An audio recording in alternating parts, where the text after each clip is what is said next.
संदीप ने अपनी माँ के कहने पर गांव में शादी कर ली थी। लड़की का नाम था सुनीता।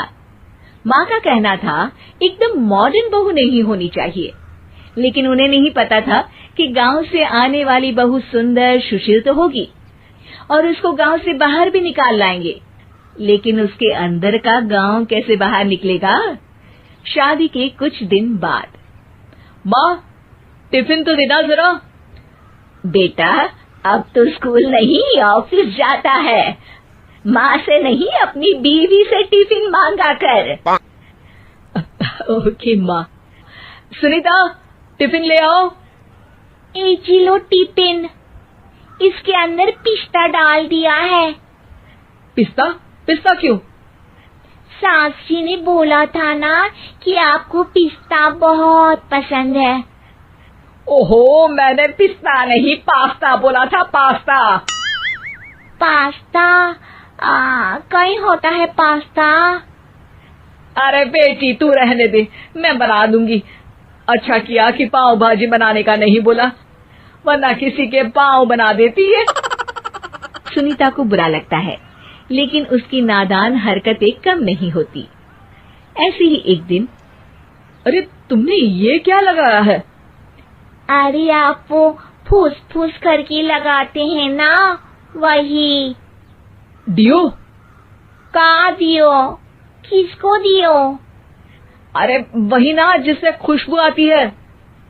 हाँ हाँ सही पकड़े हैं। अच्छा लेकर तो आना। कौन सा डियो लगाया तुमने? अभी लेकर आते हैं जी। संदीप की बात मानकर सुनीता अंदर से खुशबू वाला फुसफुस लेकर आती है। ओएमजी! ओएमजी मतलब ओ माय गणेश ना। अरे ओएमजी छोड़ो, और ये खुशबू वाला फुसफुस की बात कर रही थी तुम? हाँ इसी की, फिर से सही पकड़े हैं। अरे देवी, लेकिन आप सही नहीं पकड़े हैं, ये डियो नहीं है। डियो नहीं है तो क्या लियो है? अरे ये रूम फ्रेशनर है, जिसको कमरे में छिड़कते हैं, खुद पर नहीं।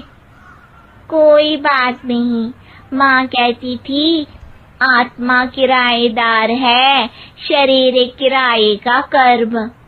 हम शरीर पे ये डाल लिए तो क्या फर्क पड़ जाएगा। अरे बहू, ओ बहू, मेरे लिए फल तो ले आ, फिर मैं बाजार जाऊंगी। सुनीता अपनी सास के लिए फल लेकर आती है। अरे बेटा, पपीता, तरबूज और सेब फल ऐसे कैसे खा लूं? काट कर तो ले आ। माँ जी, मेरे गांव में तो खेत से उठा के सीधा खा लेते हैं। अरे ये तेरा गांव नहीं है ना। अरे संदीप, तू ही कुछ समझा देना इसको बेटा। मैं कैसे समझाऊं माँ, ये तो माइक्रोवेव को भी भट्टी बोलती है। कल मैंने बोला हाय कैसी हो, तो बोलती है किसी को हाय नहीं लगानी चाहिए। अरे सुनीता, तेरा क्या होगा? अभी तो कैसे बताऊं माँ जी, अभी हम कुछ करेंगे फिर पता चलेगा क्या होगा, लड़का या लड़की। हे भगवान, कहाँ से आ गई है? रामपुर से जी, आप ही तो लेकर आए थे मुझे। अरे मुझे माफ कर दो।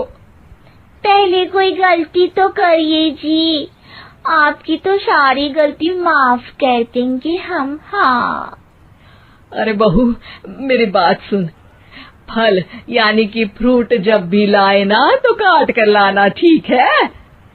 जी ठीक है माँ जी, फल यानी फ्रूट यानी काट के लाऊंगी।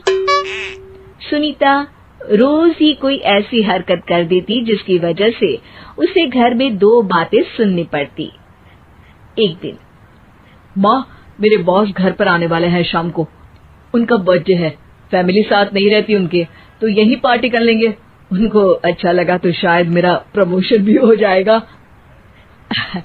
मैं ना फ्रूट केक लाकर फ्रिज में रख दूंगी और तेरे साथ आज खाना मैं बनाऊंगी, ताकि जब साहब आए तो खाने में कोई गड़बड़ ना हो।